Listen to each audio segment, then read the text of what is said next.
Good morning, everyone, and happy Valentine's Day. Welcome back to Faith Family Focus. I am your co host, Faith Suggs, former Duke women's basketball graduate and current CEO and founder of Brand by Faith, a social media branding company telling the digital story of our customers. And this wonderful man is my father, Shaper Suggs, former NFL player with the New York Jets and the Cincinnati Bengals. And has served on the VP and the executive board with the RPFBC, the NFLPA Chicago. Good morning, Dad. How are you? Oh, that was so mean. Happy Valentine's Day. Happy Valentine's Day. Yeah. Is it Valentine's or Valentine? Valentine. It sounds wrong. It sounds messed up. It should be Valentine's Day. We have a video, but that's loading for a second. But yeah, happy Pink Day. Pink and red and hearts and happiness and love day. Love Day. Love day. That's always better. Love in Cincinnati. Man, what a good game. We can talk about it. Well, we won't get into that yet. Good morning. Happy Valentine's Day. See, Valentine's Day. See? Valentine's. It sounds better. It does. Like Valentine Day sounds like when people say Illinois. Oh. You know what I mean? Like something's wrong with it. Right. You have your pink on. We both have our pink on. Yeah, here's my little video to everybody though. Okay. Oh. Valentine Day. See, it looks funny. But good morning, everyone. Yeah. Yes, I do have my pink on because I treat it like St. Patrick's Day. I feel like if you don't wear the color of the holiday, you'll get pinched. It's probably not a rule. You also don't want to come off as someone who doesn't like Valentine's Day. You don't want to be. You have a balloon in the left-hand corner there? I have many balloons. It's Happy Birthday Central over here. Ever since February 3rd to February 14th, we have nothing but balloons all over the house and cakes and cupcakes and. Yeah, your birthday was February 3rd. Shay's birthday was February 12th. 12th, right? Yeah. So quarter of a century and 30 are in the building. Wow. Yeah. So, hey, go ahead and get we have so much to talk about. And I want to talk about your ski trip, too. I don't know about photos, though. Okay. But what is new with you? Why don't you, while I pulled those photos, okay, you can talk about what the weather has been like. Did the groundhog, and I know Groundhog Day came and went and no one knew what happened. Remember, we used to really like Groundhog's Day. Maybe it's we realized that groundhog doesn't really see the shadow. Did you see it? I don't know. Can you envision what that looks like? They do a sketch every year, and I don't. Sketch or a skit? No, well, both. But they do. I don't know. Groundhog's Day has always been confusing for me, but that's another one that's within like my birthday time period, and so I always am very interested in seeing it, but I never really care because I mean I don't know how accurate that is. Now I don't. People may dispute me while I'm getting my photos. All these things are happening around your birthday. All these different things. Yeah, like Martin Luther King Day is in January, end of January. Black History Month is always my birthday. I always like to point that out because that was my favorite part of history. So I got to I was actually excited for my birthday to go to history class. I was a nerd. I don't care. I loved to dispute the truth that they said they were telling us, which was always false. Well, you just didn't get any information. Limited information. It was the wrong information. Right. The information was Malcolm X is bad, Martin Luther King is it. All right, and Black History Month. Right. So, but growing up with you, we got a lot more opening to history. Right, you got a better lens on what history was really like. And of course, this last year it's been really nice. But, yeah. Yes, but I have my photos. Okay. We went to Denver, Colorado, in the cold. There's the view. Who went? Me and my friend Jordan Lene. There's Jordan and Lene. If you allow me to go through the pictures. They both been on the show, right? So. Yes, they've both been on the show. This is me. We're at we're doing the tubing. This is tubing. This is where we went. That was pretty fun. Here's some of the views. Oh wow, that's beautiful. Us at the ski place. I'll call it place because we didn't really get to go down a mountain or anything. We did our best. Looked like you're on a cliff. You go backwards. people were jumping off that. So I don't think you were part of that. When we came, we were like, "Oh wow, that's so dangerous. Why would they have that drop off right there?" I said, "Oh crap." Like you were thinking about, like, we thought it was a drop off. We were like, "Oh, it's so dangerous for the kids." And people were jumping off that thing like it was nothing. Good morning, happy Valentine's Day. Happy Valentine's Day, Hazel. No, seriously. Like, it looks like no, people were skiing down that. And you know it's steep when you can't see like part of it. You know what I mean? It was messed up. That's actually the hill right there. That's like what they was jumping down behind me. Yeah, that was messed up. I didn't like any of it. None of it. I think it's a one-time thing. I think I'm good. My kids probably won't know how to ski. It's okay. You know what I mean? Like, it was very hard. I always knew it was hard, and I always knew snowboarding was hard. Like, Lene tried snowboarding. I love the one video you showed me where Jordan is saying, oh, and I can see you in the background falling down. If you've ever skied before, they tell you if you pizza, you stop, right? It slows you down. What they didn't tell us is that doesn't work off the bunny hill. There was a lack of instruction completely at this place. And the beginner hill was like basically like it was an intermediate hard hill. And so when we started picking up speed, we tried to pizza, and the pizza wasn't working. And so that's sort of like a panic. So then your first thought is like, all right, let me sit down or something. You can't sit down in skis because it stops, right? Your ankles are super locked in. So you just wipe out. No bruises, though. No bruises? No bruises. The only soreness we had is because we had to walk back up the mountain because there was no way we were going to go down and come back down. That wasn't going to happen. We should have known that the cheapest mountain was going to be the hardest. The cheapest mountain was going to be the hardest? Like $57 for a ski lift ticket, and we didn't even get on the ski lift. I feel like I'm a failure as a dad. You're a failure as a dad, but why would you ever go skiing? Expose you to skiing early on. I know my friend the Nitties, they go skiing all the time. Well, we don't look like the Nitties. It's very stereotypical of you, babe. It's very stereotypical to assume, but I was thinking this really when I was there, and it really exposed me because whenever I get exposed to new things that I never, like all my white classmates did regularly, right? But we were here. So whenever I get exposed to that stuff, I'm like, wow, I get it. Well, I get why this is super competitive and super fun. It's super expensive, right? I get that. But I also get why on earth would I want to be out here? It's one of those things. Like if you don't start young, it's really hard to really fall in love with it because you're constantly trying to learn. Right. Yeah, I'm glad you did it. I'm glad you did it. It looked fun. I definitely do know that you had all the outfits because when I visited you in Manhattan, you had a big old stack of clothes. You probably had an outfit for every hill, didn't you? I had an outfit for every day, 100%. Glasses for every. Yeah. Well, that's one thing I was glad we did. We wore sunscreen and sunglasses because it was bright. Right. Really bright out there. The snow probably does that. Right. But it was very bright, but it was really neat. It was cool to do something out of my comfort zone, cool to do something new. I don't think I need to do it ever again because I don't like doing things I'm not great at when it comes to athletic stuff. So I can swim, I can dance, I can play basketball, I can throw a football, I can kick a soccer ball, I can kick a baseball, I can play the flute. When it comes down to skiing and snowboarding, I'm just going to act like they don't exist. Okay. So we got some new viewers, Faith. Kind of tell who we are. I mean, we are Faith Family Focus. We're Faith Family Focus, father-daughter duo. Father, former NFL player Schaefer Suggs with the Cincinnati Bengals went, and the Jets loser.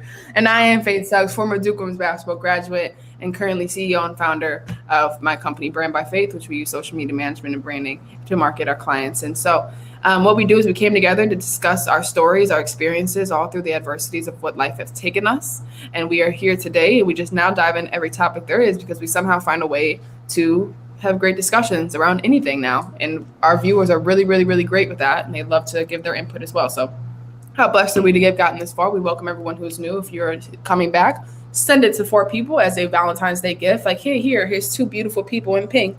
Watch the show today because we have a lot to talk about. Because I was blown away by some things. But why don't we also dive into these? So, what were you blown away by?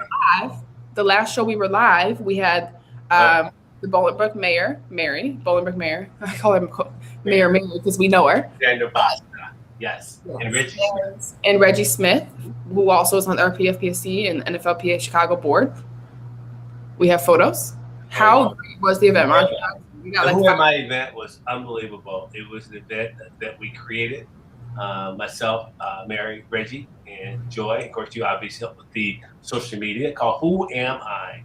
And it turned out unbelievable. We had over 120 kids. We touched on some very powerful topics, bullying, peer pressure, some mental illness stuff, some understanding of social media, safety, some motivational, Tracy Ventura. We had some really good people from Nami. Yeah. Jerry Kurger, who came back, who has been a guest. It was just wonderful. And we had about 8 or 9 former NFL players there, but it was just amazing. This is the portal. One of the portals for the football players. You have Jamar Williams there. You have myself. You have Reggie in the middle, and then Amber. Amber was the moderator. Amber Smith is Reggie's beautiful daughter, and then all the way to the far right is Brett Novoselsky, who played for the Vikings. In the Bears. In the Bears. I see you have Mike Wilson there behind Jamara. Up in the top left-hand corner, we cannot miss Tom Serpento, our executive director for our PFBC. So he's in there too. And they have 4 portals. They had 4 different portals, and they got a wristband for each portal. The day went unbelievable. It was just fantastic. It was joy. It was just one of the great experiences of my life. Yes. Well done. You can always find Who Am I Youth Event on Facebook. It's going to be an annual thing. I think that you guys did a wonderful job. For the short time you guys had to really just start to advertise for the kids, you guys had a lot of participants, and it was really cool to see. Yes. Cool to see people buy into stuff like that because not everybody likes to, do stuff on their Saturdays. Right. Just so you know, one of the things to keep sustaining the Who Am I brand, we are actually having a Fletcher Cleve, who was a former football player who was hit by a person while texting. And so for the month of April, which is driving while not texting month, Who Am I? You're going to present him. He's going to come to a few high schools. He's a phenomenal speaker, motivational speaker, and just kind of bring awareness to, driving while texting, driving by distracted. Why you shouldn't drive and distract. Right. So Fletcher Cleve, look out. We may even have him on our show. He's just phenomenal. So it was Who Am I? Who Am I? Actually, we were actually covered on Channel 7, which was kind of neat.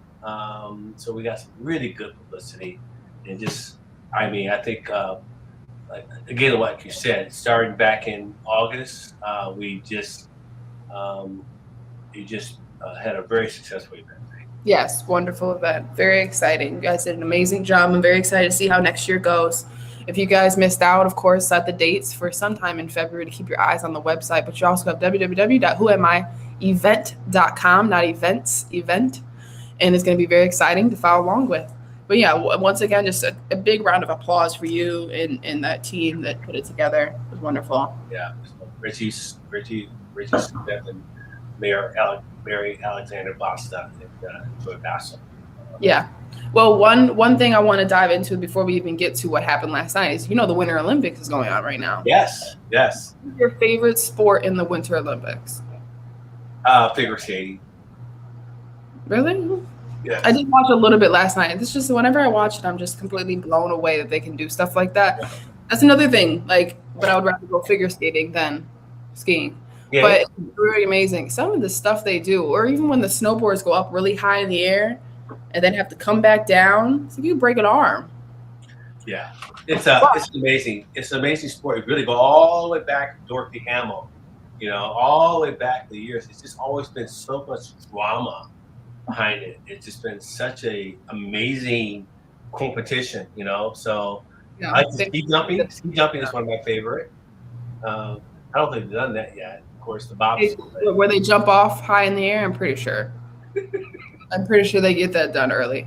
But we do have wonderful news. It's the first time since 94.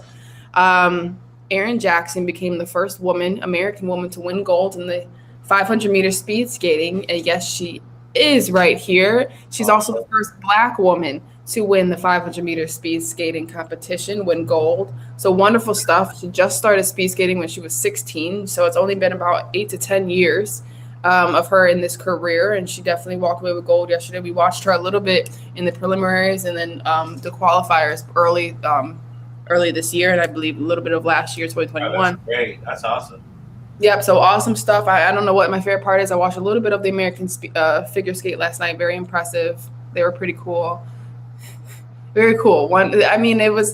You're very right. Everything about it is drama. It's a dramatic sport for sure. Well, one little mishap can cost you a medal, right? Then the judges, they judge. They're very subjective.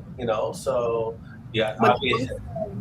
They were saying that these routines are getting so polished through the years that it's getting so hard to even stand out and judge. Right? So I don't know. Maybe we're just getting too great for our own sports. Maybe they're going to have to start adding in new tricks. I don't know. But I do know that that's another one that when you're spinning around on someone's shoulders on ice, it's pretty dangerous already. You know what I mean? But yeah, so I've been having fun watching it. Not as much, obviously, the Summer Olympics because track is just so intoxicating to a lot of us. But I definitely liked, the bobsledding. 2 Americans placed yesterday. Yeah. Gold and silver for the women. Women are really holding it down. I don't know what the men are doing. I don't really pay attention. I'm biased. You are. It's all right. Go women. No, but it is pretty cool to see us doing well in the Winter Olympics. But it is not as watched as the Summer Olympics. I don't know why. Well, I think a lot the pandemic and not having the fans being in China has a lot to do with it. So I have not watched it as much as I watched the Summer Olympics, but and normally every year I normally watch it a lot. For some reason, I just have not gotten into it. So anyway, congratulations to all the Americans that are doing well over there. And I think we have a few more days left, so let's keep it going. Let's keep the goal coming, babe. We have a few. I'm excited to finish watching. But I will say this also about bobsledding. What's the Cool Runnings, that movie? Oh, the Jamaican bobsledders? How do you get good at bobsledding? What is it about bobsledding? Actually, one of our NFL, Michael Blair, former Ball State football player, was on one of our bobsled teams. He actually played football. How do you get good at bobsledding? Well, a lot of sprinters are in it because you got it. So it's whoever can run the fastest. Well, that takeoff is very important. Right. That takeoff is very important. That takeoff and acceleration. So that's why that whole movie that all those Jamaican bobsledders were sprinters. And you notice when they were training how much running they did, right? Yeah, I remember that for something that you only run for maybe 5 seconds. But you're trying to answer my question because yesterday they said, well, she's not the fastest competitor on her takeoffs, but she wins every time. And I'm in my head, I'm like, okay, well, how is she winning? Yeah. She moved, like, there's obviously stuff we don't know, right? And I think there's about a lot of the winter sports. Curling. How do you get good at curling? You know what I mean? Like stuff like that. But you're sweep good. You're sweep good, I guess. But there's just stuff we don't know in a lot of these sports that makes it, like Bob said, you probably have to make sure your timing. They said you can't think and stuff along those lines. Like figure skating, I get it. I can outright see the difficulty. Speed skating, I can outright see the difficulty. Stuff along those lines. But in these, like a bobsledding and a curling and a lot of those sports, I really genuinely want to know what it is that we're not seeing that makes them really good at it and the reason why we aren't Olympians in bobsledding and stuff like that. So, yeah. Another Winter Olympics comes by, and I still am puzzled by a lot of the stuff. More stuff I just don't know, but very interesting stuff to watch. But why don't we just dive right into who was your prediction for last evening's game? Why are you messing with me? You know who my prediction was, right? Smart. You got to say it. Well, who was your prediction for last night? I was rooting for the Bengals. I thought that their defense would hold up, and I didn't really. Well, there's so many different things that happened during the course of that game. You know, Odell Beckham getting sidelined with the ACL tear. We don't know if it was an ACL tear.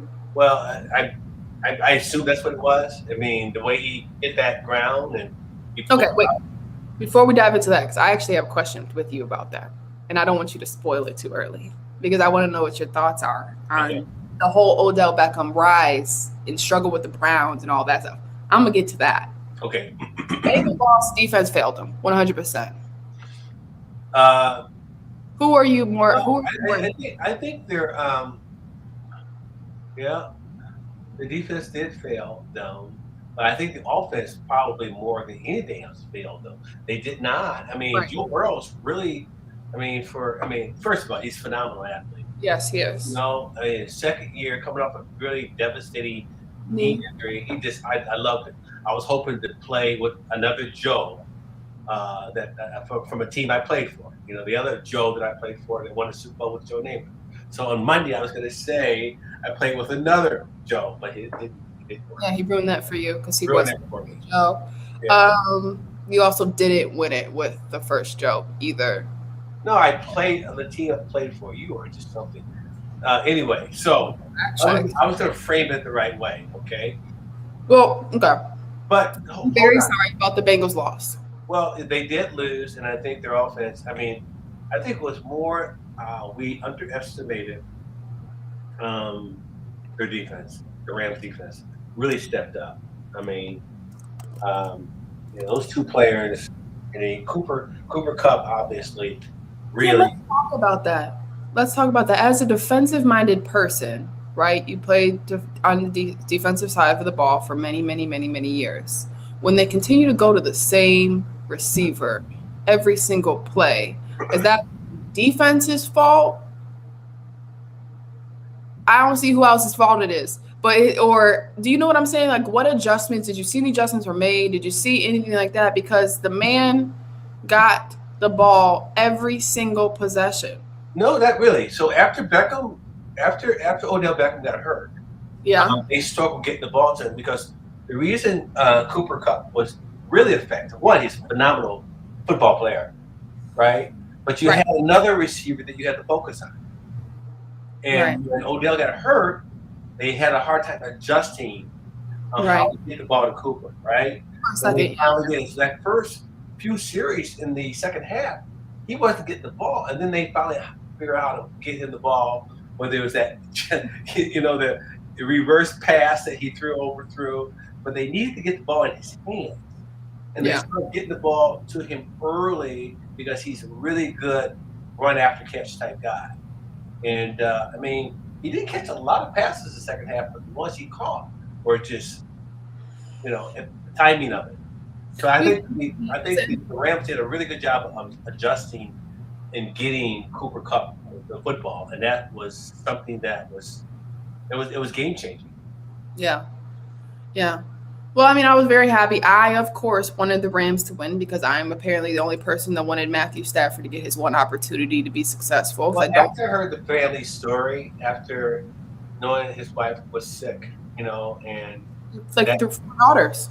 Yeah, and it kind of brought.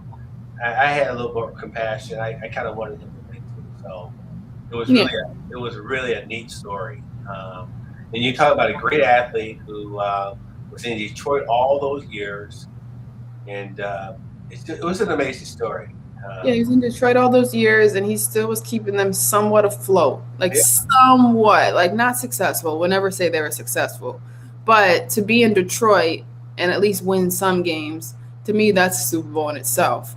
But also, but you listen to him, that Matthew Stafford is probably never going to go back to another Super Bowl. Do I know that 100%? No. But do I think he is? No.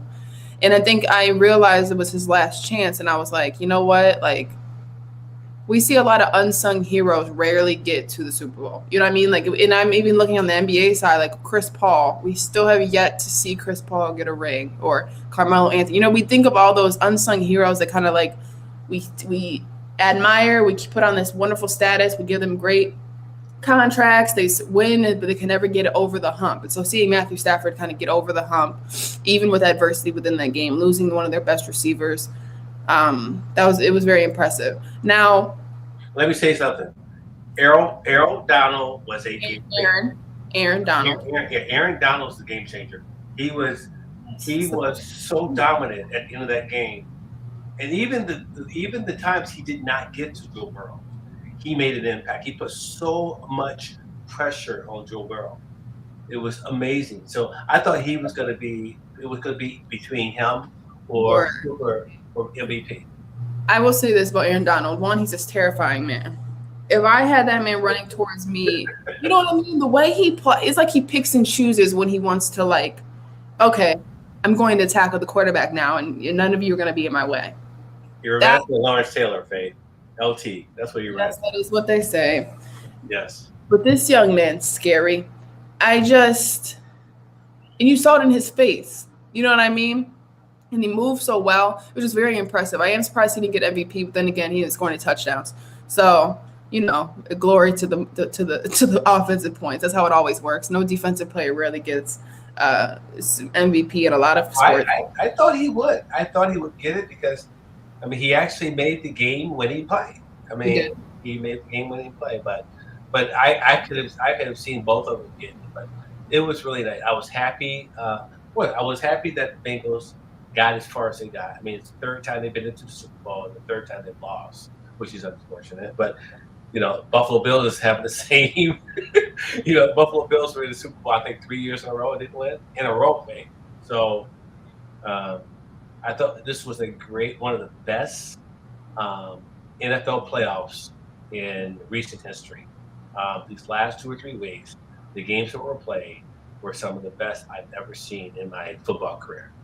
Yeah, it's beautiful. And do you think that contributes to the talent that is now coming into the league, matched up with the visibility to football for all these years? Like they say that, whenever we used to do the push-up test, nobody ever wanted to go first. They wanted to go last. Like count how many everyone else did, see how they did it, see what style they did it, and then go out and do it. If you're getting my drift, do you think that that's meshed with talent, hard work, but also just the game evolving to a better space?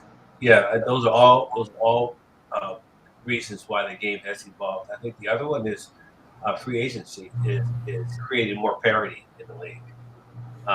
Being able to get key players on teams and the willingness of organizations to restructure guys' contracts to be competitive.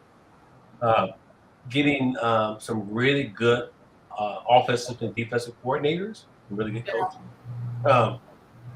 There's a lot. It was kind of being around a lot of football this last couple of weeks and talking to some of the former players. We all can remember when we played, but I don't ever remember, playing with so much talent at every position. There was always skill positions, but you see talented players at every position. Yeah. And so the skill set is obviously a lot better. Yeah. They're bigger, faster, quicker, smarter. The game has evolved. It's more sophisticated. And that's why I'm just so amazed how some people just don't. It's an amazing sport. I played a lot of sports, but the strategy that goes behind it that makes it really fun. But watching these guys are young kids too, Faith. Right. These guys are really young, 22, 23, 24-year-old kids that are just making unbelievable plays. So it's I hope I answered your question because it is. No, you did. And this is something we've been touching on more and more as we watch Patrick Mahomes and Josh Allen and Lamar Jackson. And we're looking at these quarterbacks be stellar from start to finish at such a young age and getting these huge contracts. But we're also, like I said, it's very interesting to give this perspective of every position is exemplary talent, right? It's legendary talent from a young age. It's very interesting to see where they will take it. And you know what's also interesting is where they will take it with the longevity of their career, because now the Now, the life expectancy in the NFL probably is still as short, but the resources provided for injuries, the financial and money backing in a lot of these contracts, the acceptance towards, sitting out in comparison to playing through the pain. It's just, I'm very interested to see how long these careers from these like an Aaron Donald, who's constantly taking hits throughout the game to get to the quarterback. I mean, I'm very interested to see what the life expectancy is of their careers. And, they say he's best player in the league. I don't know how they can do that. I don't know how you can do that in football. I really don't. It's not like basketball where you can very much see Michael Jordan is better. You know what I mean? I don't know how they do that in football, but maybe you have a different perspective on it. But they're saying that he is the best football player in the NFL. So, Aaron Donald. Well, it's hard. That's a hard statement to make. He's definitely up there. I mean, he's, to be in a conversation as a defensive player in that conversation is pretty amazing, So I mean, you go back to you go back to Lawrence Taylor. Right. I mean, these are Ray Lewis. Yeah. Go back to some of those players that were just dominant. Actually Terrell Suggs they were just dominant football players. Right. So you put them in that category. I want to pivot. One of the other things that I got a chance to watch the Honors Award, NFL Honors Award, and got a chance to listen to Andre Whitworth's speech. I thought it was a phenomenal speech. I don't know if you got a chance to listen to it, but he's played 19 years. He's a class act, and just to hear him speak, it was just one of the best. If you get a chance, it's one of the best acceptance speeches for that award I've heard. And, check it out. Yeah, just he did a wonderful job. How long has the NFL honors been going? Well, the way they're doing it now is almost like the Oscars right now. This is for the last maybe a few years where they've happened the week before the Thursday before the actual game where they're actually honoring the football players. It's been just, I don't know what year this has been, but it hasn't always been around. Right. No, I know that. They never always had the NBA awards either. Right. But that was funny now. Yeah, they honored. They brought all of the Warren Payton candidates out. That was really great. They got a standing ovation. They honored the offensive, defensive rookies of the year, the offensive, defensive players of the year. They paid tribute to the guys who have passed away. Football players that have passed away this year. Just very similar to the Oscars. It was an amazing evening. So it's a must watch if you haven't had a chance. No, very interesting. I'm gonna have to. Well, I probably will never watch it, but I'll try to catch it next year. Yeah, I'll try to catch it when it comes around annually. Yeah, for sure. Because there's not a lot of coverage on it. The way, and even the NBA awards has very lack thereof coverage for their awards too. But they are still new off the ground, so I don't know. Maybe, but I don't know. I'm thinking about the award shows, the Grammys, the Oscars, the ESPYs, the Heisman. Those type of events are huge. So I'm very interested to see within these 10 to 20 years where we take these NBA and individual league awards. But one thing I wanted to touch on and get your opinion on is our guy, Odell Beckham. Odell started the year. He scored more touchdowns with the Rams this season than he ever did in his Cleveland Browns career. So this is going to be a very short conversation for me. He and Cleveland were not a match. Simple as that. Why do you think? Sometime. Well, I think there's a lot of variables. The way their system is. Cleveland may not be. He was a very flamboyant football player, so Cleveland may not be that type of player. But I think it was more about the way that they tried to play him. Of course, he got hurt again there too. Every football team is not the best match for certain football players. But you notice the teams that he did well in. He did well in New York. He did well in LA. he's that type of player, right? And I'll also say this: how old is the Cleveland Browns head coach? I'm not really sure. Well, we know the LA Rams head coach is 36. Well, but I think a lot. So, Faith, there's a whole bunch of different reasons why I think Odell Beckham struggled in Cleveland. Cleveland was just not that good of a football team. We had a very young quarterback that was still learning, okay, versus Matthew Stafford, who has a seasoned vet, who's been around. You have a lot of respect for him. You're not dealing with the learning curve of a new quarterback. Being with Matthew it was you got a very good quarterback. So there's a whole bunch. I think it was a perfect.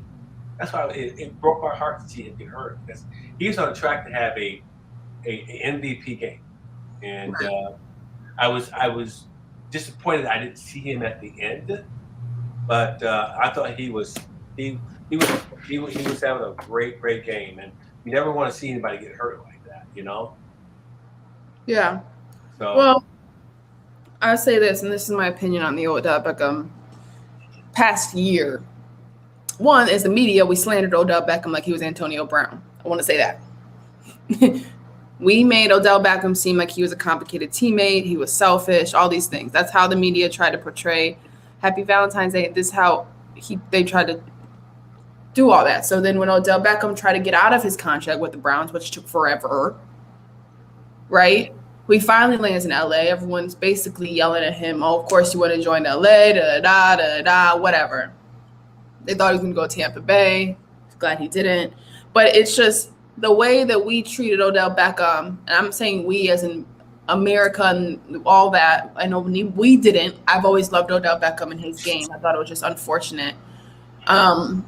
Because of his, I don't like the term flamboyancy, but because of his he was outspoken, which is great, because he was different, because he had blonde hair, because all this stuff, he was still kind of testing the waters early on in the NFL, which when he starts to do this, the NFL has now come to a space of now we're doing the turnover, right? And Odell Beckham was that generation that was pushing it. So we've always had the people who had a problem with Odell Beckham for no reason, the people who always really loved Odell Beckham, right? We've seen that. We loved Odell Beckham in New York because he was doing stuff we've never seen before. He's catching the ball with one hand. He's doing, you know what I mean? We never seen someone be able to do, and I'm not speaking nothing on Randy Moss, none of them, right? But we've never seen the stuff he does in such a freak different space and such young in New York. It's all just perfect timing, right? And then he gets hurt. And then he goes to Cleveland. And now instead of taking on Baker Mayfield and being able to send Baker Mayfield, we go at Odell Beckham, right? And so because he's easily disliked, because there's a whole bunch of stuff going on with Odell Beckham, right? He's the reason why a lot of people don't like Antonio Brown. Even though Antonio Brown is sometimes a nut, he still is a great football player. And so when he moved from the Browns to LA and immediately, like you said, did an amazing job within this system, he was able to mold to what LA needed. He's now becoming successful again. He's now healthy. The injuries are all that stuff. I just can't help but think how much outside narratives can impact a person's career and where they end up. And if the LA wanted to succumb to, what they think Odell Beckham is, whether he's a cancer to a system, cancer to an organization, all that stuff that was said about him, they would have really probably never made it to the Super Bowl. So I can't help but think how wonderful it was to see Odell Beckham go and play for LA and make it to the Super Bowl. The Cleveland Browns did not. And I'm not saying it's like bad, good, but to see his career be able to come back to center and him to finally get to his Super Bowl, score a touchdown his Super Bowl. And then when his knees did what it did, which I saw, at the moment I saw it live, I was like, okay, yeah. I'm not going to say what it is, but we all know, okay, that's the same knee. Okay. And people who have ever torn their ACL, they know when they've torn their ACL again, right? Because they have a feeling. And so just watching. Huh? I think it was the other knee. Was the other knee? Okay, whatever. One of the knees. When I saw it happen, either it's a PCL because it went hyperextended funky, or whatever. But the way he laid down there, I said, okay, we're not going to see Odell Beckham the rest of the game because it's not the sport. You could just be doing that. He's also not the player. The way he plays is so ridiculously fast cut. Yeah, it's not going to happen. But it was for me, I always love every Super Bowl to have those wonder stories, like the positivity. Look at the Stafford family and their story. I think Odell Beckham was another story a lot of people were rooting for the Super Bowl, because they saw what he had to go through to get back in the good graces of a very scrutinizing league. Like, the NFL is hard. It's harder to play in the NFL than it is in the NBA, right? And you and I watched that video with Who Am I, where Brandon Marshall was arguing with Chad Ochocinco about how harder it is to work and be yourself within the NFL in comparison to the NBA, right? Because that's just what the history of it. NFL is just a little bit more behind than where the NBA is now with the advocacy for players. But I don't know. I just was very happy to see Odell even get in that game, score a touchdown, the positivity around it all. I was like, see, this is right here. This is all we need to see. Now, where everyone's back on the Odell Beckham train, right? We're all positive and happy for Odell, but I'm telling you, the media and the outer narratives very much can contribute to how a person is viewed in their career. But then he hurt his knee. But I think that for him to go through all that, tear his ACL, rehabilitate it, come to LA, help LA go to a Super Bowl, score a touchdown, and then win the Super Bowl, regardless of the injury in there, to me, I thought that was like a big God moment. You know what I mean? Like a big influence by God's will, for sure. Yeah, I'm very happy for him. Happy that he has had an interesting journey. And you do see these kind of stories in the NFL where players go full circle, you know. Yeah. And I'm very happy for him. You know, it was a good game. I don't know if you want to pivot and tell me what you thought about the halftime show was. So whenever y'all used to have the halftime shows when we were kids, and you guys would be so excited to be like, oh, look, it's Bruce Springsteen, or it's I don't know, another band that they used to use, whatever. And we'd be like, oh, this is music from their era. We're not as excited. And I'm watching Snoop Dogg and Dr. Dre and Mary J. Blige and Eminem and 50 Cent and Kendrick Lamar, and I'm watching it all, and I'm like, wow, this is so amazing. It's probably one of the best halftime shows we've seen, right? And then I was like, oh, shoot. We are old now. We're old now. And there's kids watching it like, oh, this is good. I know this song. But they're like, where is JoJo Siwa or whatever they listen to now? And I'm just like, in my head, I was like, oh, no.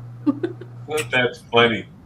It was well done. It was amazing. It was amazing. Mary killed it. Mary stepped up, did her thing. Mary did her weird dances. 50 Cent was upside down like he was in his music video. I mean, they were doing stuff. We got to remember, every single on that stage was 40 plus. Like, so it was very impressive. Snoop Dogg, I think Snoop Dogg was the most. I think Snoop Dogg is so talented. Across the board talented. Who would, and you know what I mean? That's another one. We talk about Odell Beckham, but no one would have thought Snoop Dogg would be as successful across the board of national television. He transcends now. Like, he has commercials with Martha Stewart. He's still authentically himself, right? And we know exactly who Snoop Dogg is, but he also, I don't know, it's just beautiful to see, no matter how amazing and well-spoken and whatever we would have made Snoop Dogg, in our opinion as society, is what we think an acceptable young man should be. He was continuously always going to be himself, but we have had to grow into it. And the more we grow, the more we love Snoop Dogg. And it's just amazing to watch him do it. I mean, obviously, Dr. Dre is a multi-million, billion-dollar man. He's out there still talented and still being. Oh my goodness! I mean, I like how you started it out, man. It was just like it was perfect timing. Yeah. And then Kendrick Lamar was out there, one of the most talented rappers of all time. Just his ability it's so funny. You see a little bit of a generational, and Kendrick Lamar hasn't made music in a while, but to see him with those icons, right, like a 50 Cent, with an Eminem. Okay, another thing. Now, I don't know if you know this, but Eminem, first of all, he started with the song that everybody sings, right? Eminem kneeled at the halftime show. And the NFL told him not to do it. They're so stupid. Guys, let it go. So They seriously got to let it go. Like, let it go, y'all. Let the control go. It's okay. So he kneeled. I thought we're still in this. Apparently, we still have beef with the kneel NFL. And he kneeled, and in my head, I was like, it reminded me we're still in the middle of a racial lawsuit with the NFL right now, but they did such a great job with the Super Bowl, people forgot about it. But the NFL is being sued right now by Brian Flores. So for me, I was just like all together. I was taking it all in, the performance. I was taking it all in. I saw that, and I was like, oh, reminder. And it just is. And that brings me back to my question is, as successful as the Super Bowl is every single year, what is it going to take for the NFL to make the changes that it needs to take for the better? Yeah, I don't know if you got a chance to watch our commissioner on Wednesday and Thursday live. Yeah. He did not do a very good job of justifying why there was not enough equity in coaching staff, coaching in the NFL. Yeah. Didn't do a very great job with that. Well, why you do a good job? Let me say this, Faith. I think in my generation, we've had a show on this on Right. Faith Family Focus. In my generation, African American coaches were typically stereotyped, and they only coach certain positions. And it was a running back coach. Now you see offensive coordinator. So progress is being made. It's still not where it needs to be, nowhere near where it needs to be. So your question is a question that we have to continue to ask, and we have to continue to bring, because it starts at ownership. It starts at who's in the room, who's making those decisions, and there lies the issue. Those decisions being made there, and I'm glad Lovie Smith got another opportunity. But it took the lawsuit. All of a sudden, you saw 2 African American coaches get hired. So we have to continue to have the narrative. We got to continue to have these conversations at the NFL level, at the college level, at the NCAA level, Yep. at the high school level. Yeah. So keep paving forward, keep bringing awareness to equity, right? So Yeah. people are, if you feel uncomfortable and you feel tired about having this conversation, then you're behind the curve, because it's got to continue.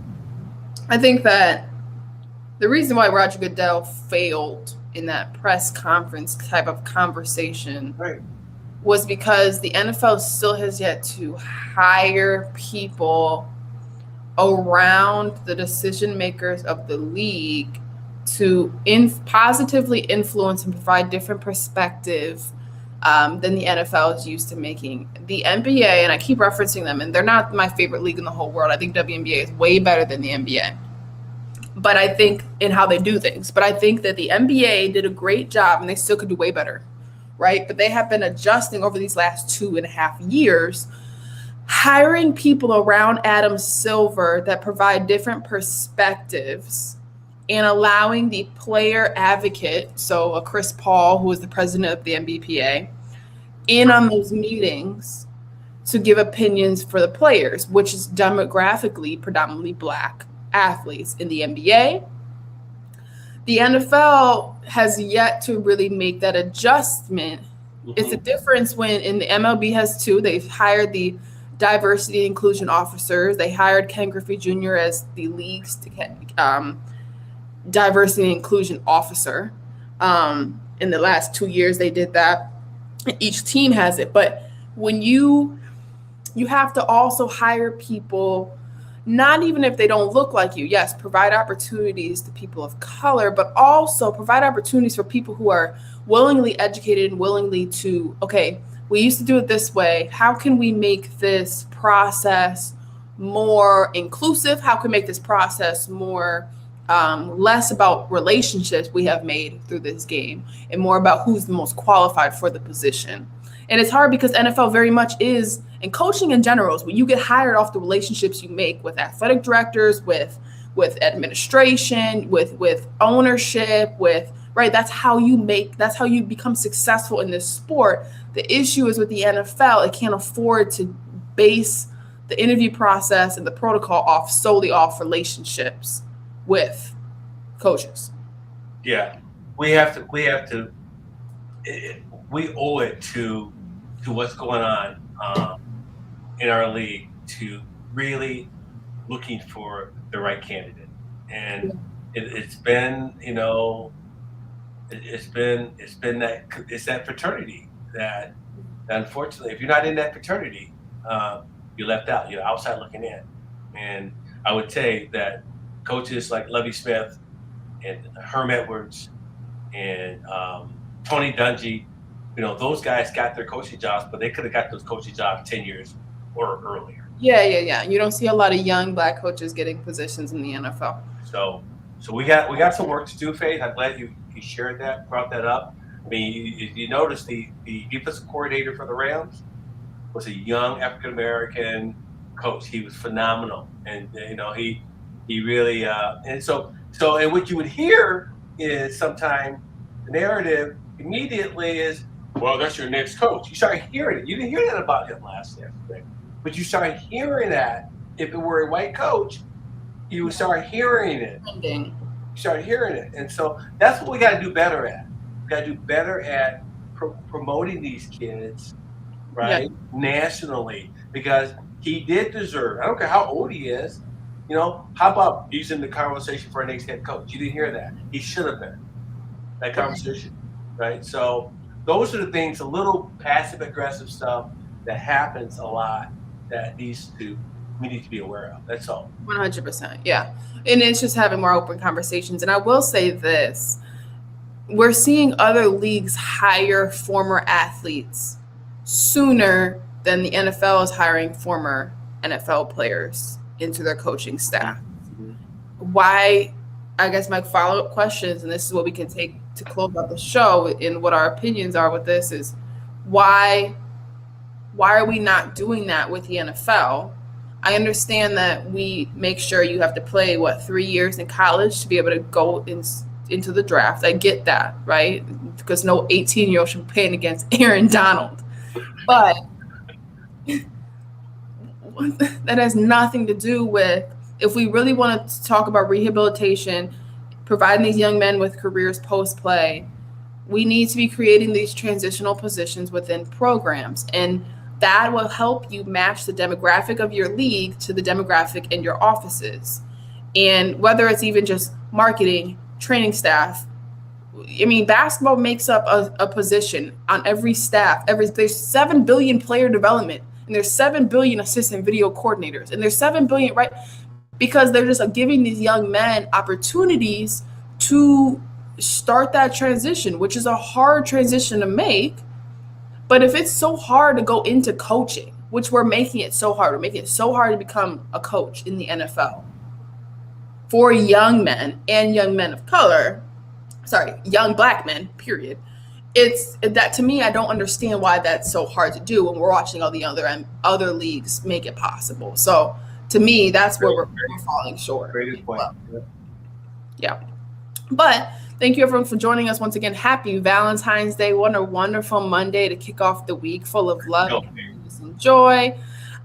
We are so excited for you guys to join us this week. We will see you guys again soon. Again, give everyone you love wonderful hugs and kisses, and enjoy your special day of being alive. How blessed we are. Again, this is Faith Family Focus. We use our faith as a vehicle to help heal and sustain others on strengthening their family core. And of course, our slogan: let go, let God, let go, let faith, let go, let love.